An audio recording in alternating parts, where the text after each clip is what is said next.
দীর্ঘদিন ধরে বাংলাদেশের রাজনৈতিক অঙ্গনে একটি প্রশ্ন ঘুরপাক খাচ্ছিল, যা কেবল সাধারণ জনগণই নয়, এমনকি বাংলাদেশের জাতীয়তাবাদী দলের অগণিত নেতাকর্মীর মনেও গভীর প্রতীক্ষা ও আশা জাগিয়ে রেখেছিল।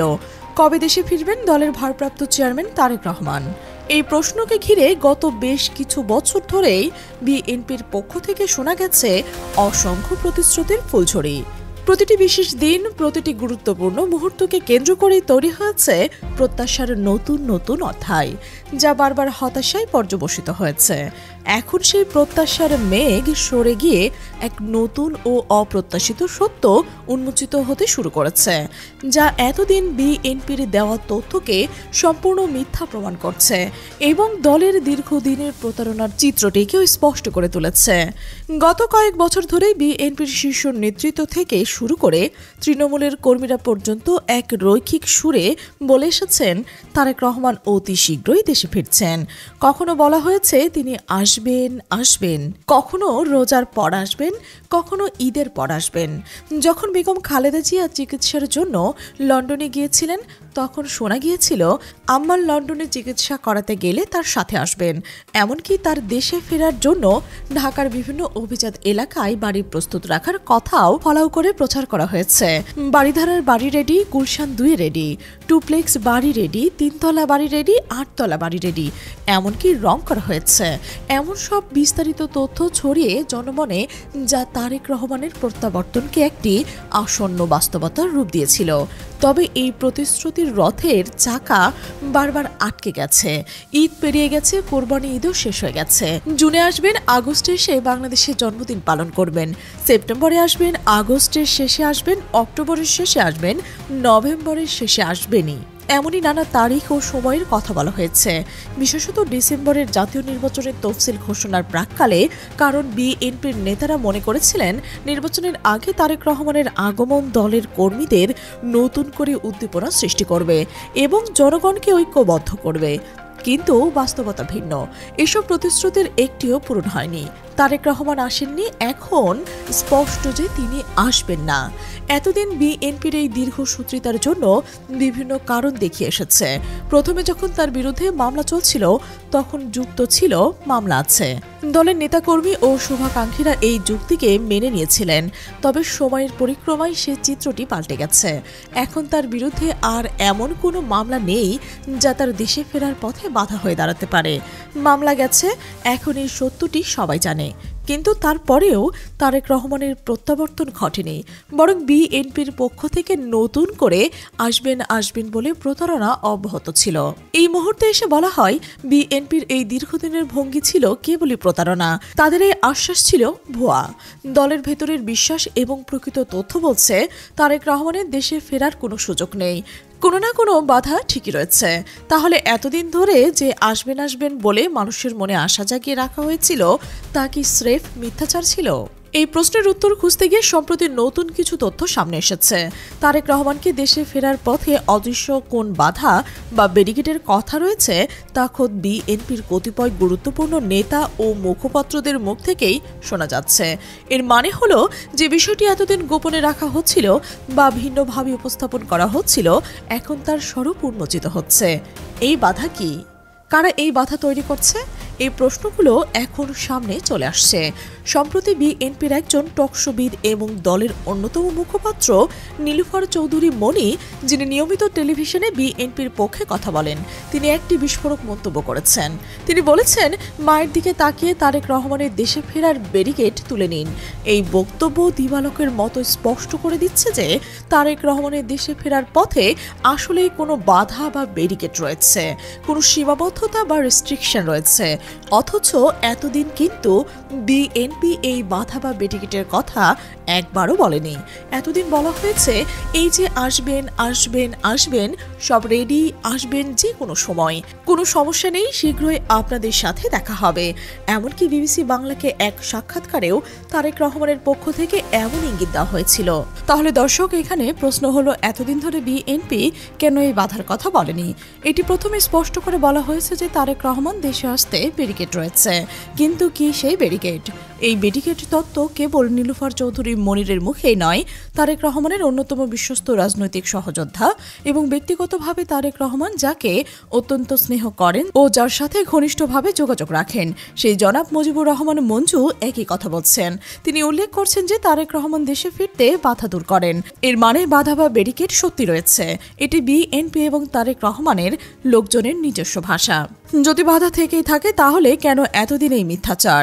এই বিষয়টি প্রমাণিত হলো যে তারা এতদিন জনগণের সাথে মিথ্যাচার করেছেন, আর এর জন্য জাতির কাছে ক্ষমা চাওয়া উচিত। কেন এই মিথ্যাচার, কেন এতদিন সত্য বলা হয়নি?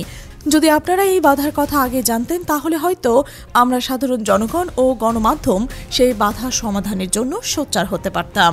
আমরা জোরের সাথে বলতে পারতাম যে তারেক রহমানের দেশে ফেরার তার অধিকার এবং এই অধিকার থেকে তাকে বঞ্চিত করা উচিত নয়। তবে এখানে একটি মজার বিষয় আছে। এই বাধার কথা এখন বিএনপি বলতে পারবে না, কারণ বললে তো তার সমাধান হয়ে যাবে। আসলে সত্যটা হয়তো ভিন্ন, সম্ভবত কোনো বাধাই নেই। আসল বাধাটি সম্পূর্ণ ভিন্ন এক প্রেক্ষাপটে নিহিত, যা তারেক রহমানকে নিজস্ব এবং তার দলের ভেতর থেকে সৃষ্টি হয়েছে। এই মুহূর্তে বিএনপি সেই বাধার কথা বলতে পারবে না, কারণ তাহলে তাদের ভেতরে দুর্বলতা ও কৌশল প্রকাশ পেয়ে যাবে। আমাদের বিশ্লেষণ অনুযায়ী তারেক রহমানের দেশে না আসার পেছনে মূল কারণ হলো পরাজয়ের ভয়। বিএনপি একটি আসন্ন নির্বাচনে পরাজিত হবেন, এই গ্লানি তিনি নিতে চান না। তিনি এই পরাজয়ের দায়ভার নিজের কাঁধে নিতে আসবেন না। একই সাথে দলের ভেতরে যে ভয়ানক চাঁদাবাজি এবং দুই গ্রুপের মধ্যে খুনোখুনি ও কোন্দল চলছে, সেগুলোর দায়ভারও তিনি নিতে প্রস্তুত নন। তারেক রহমান হয়তো বলতে পারবেন যে আমি আসিনি বলেই দল পরাজিত হয়েছে, আমি যদি আসতাম তাহলে তো দল জিতেই যেত। এই অজুহাত তৈরি করে তিনি নিজের নেতৃত্বকে প্রশ্নবিদ্ধ হওয়া থেকে বাঁচানোর চেষ্টা করছেন। এটাই প্রকৃত সত্য বলে মনে হচ্ছে। বাংলাদেশের প্রত্যেকটা মানুষ বিশ্বাস করেন যে বিএনপি মানে চাঁদাবাজ, আর চাঁদাবাজ মানে বিএনপি। এই ধারণা এখন জনমনে গভীরভাবে প্রতীত হয়েছে। তারেক রহমান যদি দেশে ফিরে আসেন তাহলে তাকে চাঁদাবাজি ও কোন্দলের দায় নিতে হবে। তাকে প্রশ্ন করা হবে কেমন দল চান তিনি, কেন তিনি চাঁদাবাজদের নিয়ন্ত্রণ করতে পারছেন না, কেন দলের উপর তার কর্তৃত্ব নেই। তিনি দেশে না আসলে তিনি সহজেই বলতে পারবেন আমি আসিনি বলে এসব হচ্ছে। এই বিষয়টি আরও স্পষ্ট হয়েছে জনমত জরিপ এবং বিশেষ করে ঢাকা বিশ্ববিদ্যালয় কেন্দ্রীয় ছাত্র সংসদ নির্বাচনের ফলাফলের পর। ডাকসু নির্বাচনের পরেই তারেক রহমান সম্ভবত এই সিদ্ধান্তে এসেছেন যে তিনি দেশে ফিরবেন না। ডাকসু নির্বাচনের আগে কিন্তু তার দেশে আসার জন্য ব্যাপক তোড়জোড় ছিল। যদি ডাকসু নির্বাচন না হতো অথবা যদি ডাকসুতে ছাত্রদল জিতত কিংবা দেশের 4টি বড় বিশ্ববিদ্যালয় ছাত্র সংগঠনের নির্বাচনের ফলাফল অন্যরকম হতো, তাহলে তারেক রহমান হয়তো এতদিন দেশে ফিরে আসতেন। এটি আমাদের ব্যক্তিগত বিশ্লেষণ। কিন্তু যখন তিনি দেখলেন যে বাংলাদেশ জামায়াত ইসলামী জিতেছে এবং বিএনপির যে তার মতো অবস্থা নেই, তখনই তারেক রহমান দেশে না আসার সিদ্ধান্ত নিয়েছেন। তিনি হয়তো এখন এই আশায় আছেন যে রোজার মধ্যে জামাতের সরকার শপথ নেবে এবং তারপরে বিএনপি বলবে যে ঈদের পর তারেক রহমান আসবে এবং তখন জামাতের খবর আছে। এটি হয়তো বিএনপির ভাষ্য বা বিএনপির বর্তমান চিন্তা।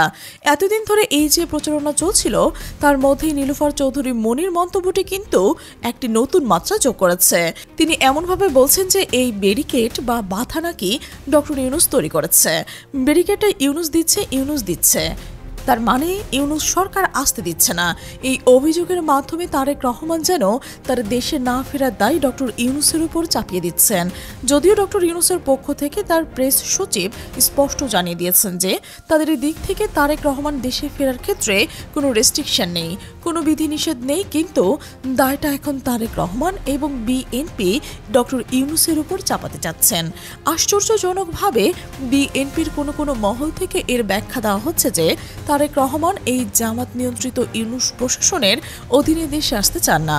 এমনকি তারেক রহমানের মেয়ে জাইমা রহমানের নামও একটি বক্তব্য ছড়িয়ে পড়েছে।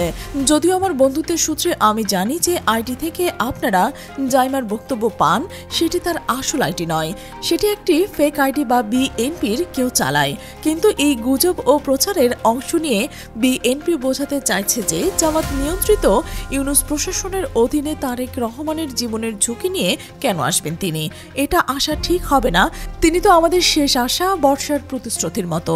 তাহলে দর্শক, এটি এখন দিবালোকের মতো স্পষ্ট যে তারেক রহমান দেশে আসছেন না মূলত পরাজয়ের ভয়ে, আর এই পরাজয়ের দায় তিনি চাপাতে চাচ্ছেন ডক্টর ইউনূস এবং জামাতের আমিরের ওপর।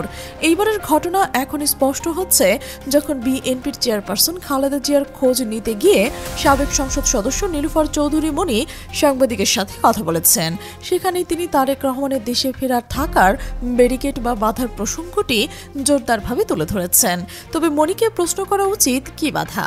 সংবাদ সম্মেলন করে বলেন, আমরা সবাই আন্দোলন করি আর সেই বাধা দূর করি, কিন্তু তারা তা বলতে পারবেন না, কারণ তাদের এই বাধা বলার পেছনে যে অজুহাত তা সম্ভবত মিথ্যা। যদি কোনো বাধা থেকেই থাকে তবে সেটি হয়তো ভারত থেকে আসতে পারে। ভারতের পক্ষ থেকে হয়তো পরামর্শ দেওয়া হচ্ছে যে এখন এসো না। কিন্তু প্রশ্ন হলো, আপনারা ভারতের কথাই কেন চলেন?